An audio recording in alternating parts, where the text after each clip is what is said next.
Mic check, mic check. 1, 2, 3. 1, 2, 3. Mic check, mic check, mic check. 1, 2, 3. Good morning, good morning. This is a mic check from Orem, Utah. 1, 2, 3, 4, 5, 6, 7, 8, 9, 10. We good? Still need more? 1, 2. Okay.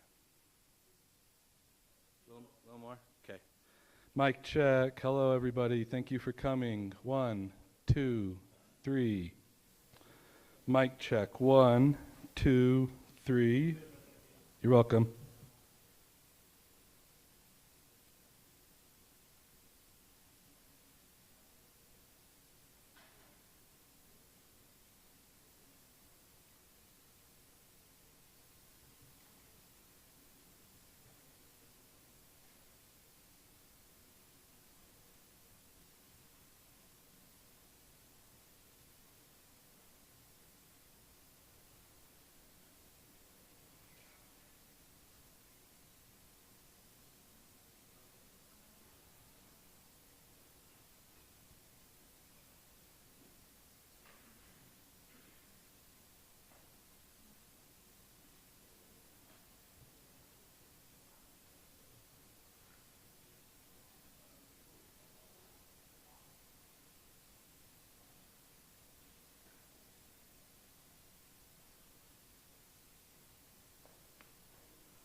Okay, one more mic check.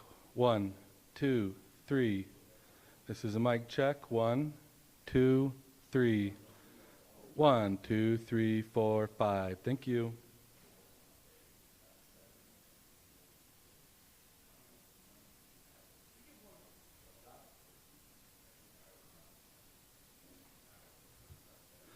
Mic check. 1, 2.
Hi everyone, my name is Hillary Kellner. I'm the Communications Director for the Utah Department of Public Safety. I just wanted to give you all a quick 5-minute warning.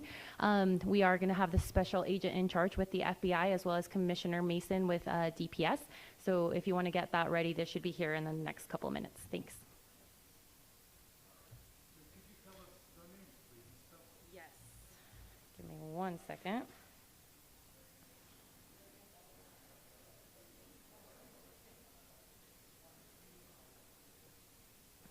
Here, I'll be right back.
Okay, is everybody ready for that spelling?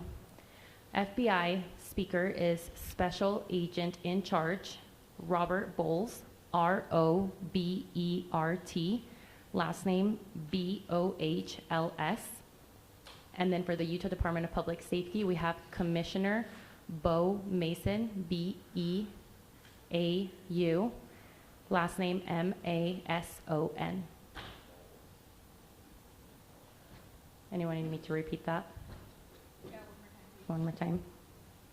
Robert Bowles, R-O-B-E-R-T, Bowles, B-O-H-L-S, and then Bo Mason, B-E-A-U, Mason, M-A-S-O-N.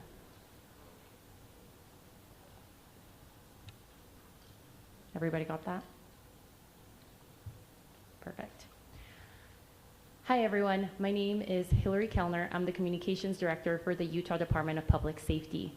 Today we will have 2 speakers, one representing the state of Utah and one representing our federal agencies. They will be providing some updates as well as a recap of what happened here at Utah Valley University yesterday. We will be able to take a couple of questions after they are done speaking, but it will be short in order to stay in tune with the president speaking at 9:45. So I'll go ahead and introduce Commissioner Bo Mason.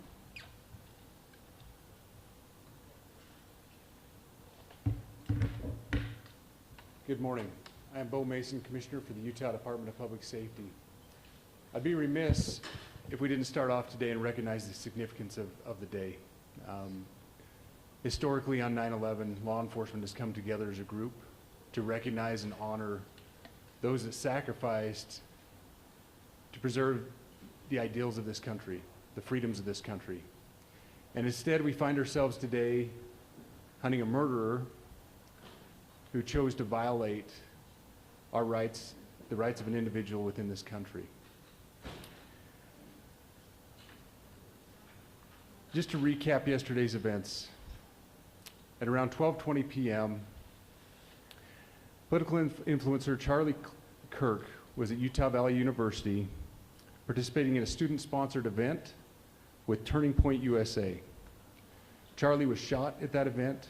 He was transported to a local hospital where he later passed. Last night, his body was moved to the state office of the medical examiner. We will continue to facilitate movements to get him home today and with his family. Yesterday, during the investigative process, we located a couple of persons of interest. We interviewed those individuals, and after releasing them and after clearing them of being suspects, they faced scrutiny, they faced threats. We asked the public to be patient with the investigative process. These individuals were not suspects, they were people of interest. We ask that you do not impose into those people and that investigative process. They don't deserve that harassment for being subject to that. I'd like to thank all the investigators that are involved in this. They have worked around the clock, all day yesterday, through the night last night. Investigators from the State Bureau of Investigations, from county, from city agencies, the university, our federal partners with the FBI, the ATF, and many others. Those are just a few of the people that we have involved in this. I'd like to thank all of them for their strong work. Through all that work last night, we were able to make a few breakthroughs. We were able to track the movements of the shooter. Starting at 11:52 a.m., the subject arrived on campus, shortly away from campus. We have tracked his movements onto the campus, through the stairwells, up to the roof, across the roof to a shooting location. After the shooting, we were able to track his movements as he moved to the other side of the building, jumped off of the building, and fled off of the campus and into a neighborhood. Our investigators have worked through those neighborhoods, contacting anybody they can with doorbell cameras, witnesses, and have thoroughly worked through those communities, trying to identify any leads. We do have good video footage of this individual. We are not going to release that at this time. We are working through some technologies and some ways to identify this individual. If we are unsuccessful, we will reach out to you as the media and we will push that publicly to help us identify them. But we are confident in our abilities right now, and we would like to move forward in a manner that keeps everyone safe and moves this process appropriately. Last night I communicated with Erica. The family's devastated. As a commissioner of public safety, as a father, as a husband, I can only imagine what that family's going through. The heinous event that happened yesterday is not Utah. This is not what we're known for. Over the past several weeks, we've seen this state come together to help families in mourning, come together as a community to show what Utah is known for a state of character, of service, of camaraderie, of a neighboring feel. We will not stand for what happened yesterday. We are exhausting every lead. We have every officer invested in this, every investigator, every local agency. The outpouring of support from the law enforcement community has been astounding. We are investing everything we have into this, and we will catch this individual. Having walked through the crime scene, through the hallways of this school, through the classrooms, I can't imagine what the people on scene felt as well. A horrific event where some of them barricaded in classrooms, some of them ran in fear. Can't overstate the tragedy and the horrific event that yesterday was, and how we will work to bring to justice the actions of one individual or any other individuals that assisted in that. Our state has gone through a lot. and we will come out successful. With that, I'll turn the time over to Special Agent Bowles. Charge. Good morning. My name is Robert Bowles, and I am the Special Agent in charge of the Salt Lake Field Office. Following yesterday's tragic shooting of Charlie Kirk, FBI agents have been working around the clock in coordination with our law enforcement partners. We are and will continue to work nonstop until we find the person that has committed this heinous crime and find out why they did it. This morning I can tell you that we have recovered what we believe is the weapon that was used in yesterday's shooting. It is a high-powered bolt-action rifle. That rifle was recovered in a wooded area where the shooter had fled. The FBI laboratory will be analyzing this weapon. Investigators have also collected footwear impression, a palm print, and forearm imprints for analysis. Now, I understand there are a lot of questions about motive. I assure you that all leads, tips are being fully investigated. As of this morning, we have received more than 130 tips. We thank the community for that. The FBI has brought every resource to bear, and we will continue to do so throughout the course of this investigation. The FBI's mission is to protect the American people. It's to uphold the Constitution of the United States. Any attack on the First Amendment is an attack on the very foundation of our democracy. That is why we will relentlessly pursue this case and the shooter until we find him. We also continue to grieve with the family and the community. It's our community. If you have any video or images from the shooting, we ask you to please submit them to our digital media tip website at www.fbi.gov/Utah Valley Shooting. You can also call the FBI at 1-800-CALL-FBI.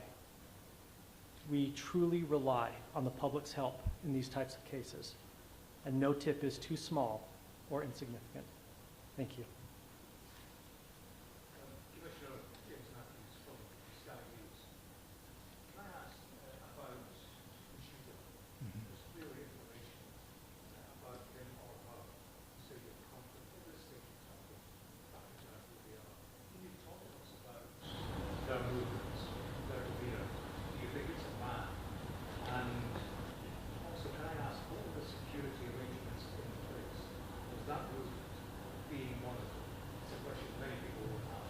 Absolutely. So what I'll release about the suspect is suspect blended in well with a college institution. We're not releasing many details right now, and we will soon, but right now we're not. But that individual appears to be of college age. We are confident in our abilities to track that individual. If we're unsuccessful in identifying them immediately, we will reach out for the public's help and the media's help in pushing those photos.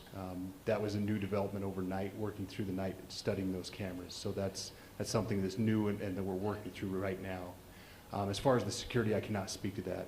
Neither the Department of Public Safety nor the Federal Bureau of Investigation was involved in the planning or security of this event, and that'll have to be a question later for other agencies.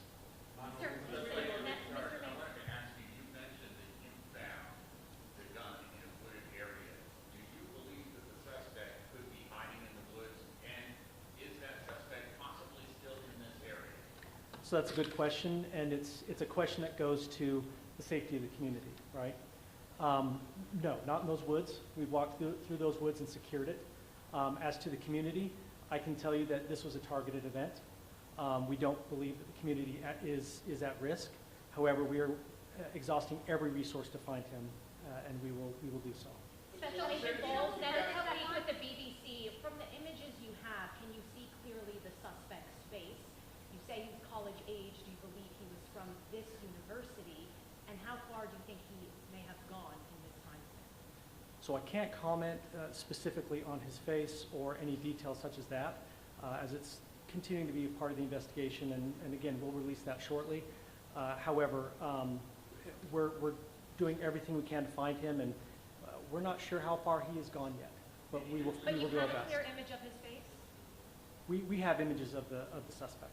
Can you trace the gun's owner? Now that you've been able to recover, do you believe you know this person is the person that you're looking for? Again, as part of the investigation, we're not releasing any details such as that right now. Fingerprints or DNA? We are exhausting all of our resources to be able to collect those, but that's, again, part of the investigation. Have you been able to trace back the owner of the gun? Excuse me? You said you found the weapon. Have you been able to trace back the owner of that weapon or who purchased it? We are working on that, but again, part of the investigation that I can't release.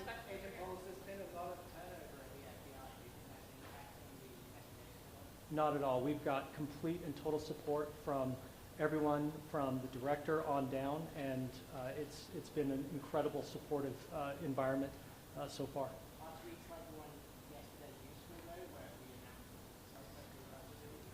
All I can say is that we're working the investigation the best we have with the environment we're given. So, Those thank are all you. the questions